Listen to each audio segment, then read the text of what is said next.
మధ్యప్రదేశ్లో, ఛత్తీస్గఢ్లో, రాజస్థాన్లో, గుజరాత్లో, ఉత్తరప్రదేశ్లో ఎలక్షన్లు, అసెంబ్లీ ఎలక్షన్లు 30 లక్షలు 40 లక్షలు అయిపోతాయి.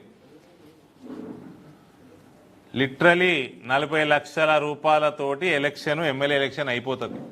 కాబట్టి అక్కడ ఇసుక దందాలు, మొరం దందాలు, గుట్టలు అమ్ముకునుడు, దొంగ క్వారీలు నడుపుడు, బిల్డింగ్లు కట్టుకుంటే కమిషన్లు మింగుడు, రోడ్లు వేసుకుంటే డిస్కౌంట్లు, మన ఏమంటారు కమిషన్లు, కాళేశ్వరం మునిగిపోడు,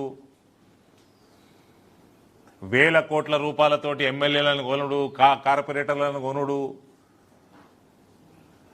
ఇటువంటి కల్చర్ అక్కడ ఉండదు. కాబట్టి మీడియా సమావేశం ద్వారా నేను చేసిన ప్రయత్నాన్ని ఇంటలెక్చువల్ సమాజం ముందుకు తీసుకోవాల్సిందిగా నేను కోరుకుంటా ఉన్నా. Specially doctors, advocates, chartered అకౌంటెంట్సు, teachers, దయచేసి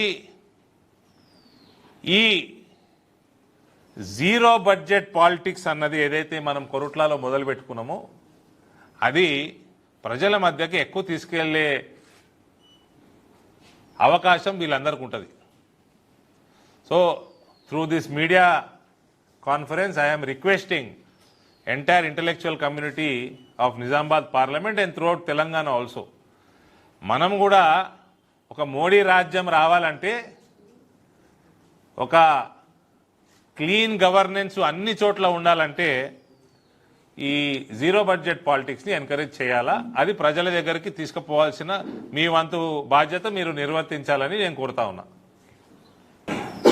ఇక కొత్త ప్రభుత్వం వచ్చింది, వాళ్ళు గవర్నెన్స్ స్టార్ట్ చేసిర్రు, 20 రోజులు అయిపోయింది. వాళ్ళకి శుభాకాంక్షలు, వాళ్ళకి ఆల్ ది బెస్ట్. కానీ ఆ గ్యారంటీల విషయం ఏదో అటు ఇటు పోతున్నట్టున్నది, గ్యారంటీల విషయం గ్యారంటీ లేనట్టున్నది. శ్వేతపత్రాలు విడుదల చేస్తున్నారు,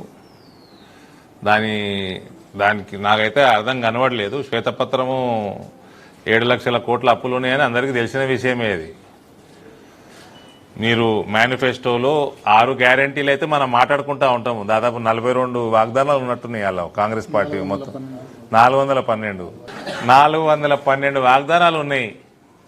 అంటే ఇది మభ్యపెట్టడము, ప్రజల్ని మభ్యపెట్టడము, ఓటర్లను మభ్యపెట్టడం కింద మనం కన్సిడర్ చేయాల్సి వస్తుంది. చేస్తామన్నప్పుడు చేయాలి. సరే, ఎనీయో కొత్త ప్రభుత్వాన్ని నేను అటాక్ చేయాల్సిన టైం కాదు ఇది. వాళ్ళకి ఇవ్వాల్సిన సమయం వాళ్ళకి ఇవ్వాల్సిందే. ఇవాళ ఇన్ఛార్జ్ మంత్రి గారు కూడా వస్తున్నట్టున్నారు. సో ఆ కార్యక్రమాల్లో కూడా నేను పాల్గొంటాను 4 గంటలకి. చాలా కాలం అయింది, అందుకే మీ అందరితో కలిసి మాట్లాడాలని ఈ చిట్ చాట్ కార్యక్రమం పెట్టుకోవడం జరిగింది. మా ఛానల్ ని లైక్ చేయండి, షేర్ చేయండి, సబ్స్క్రైబ్ చేయండి.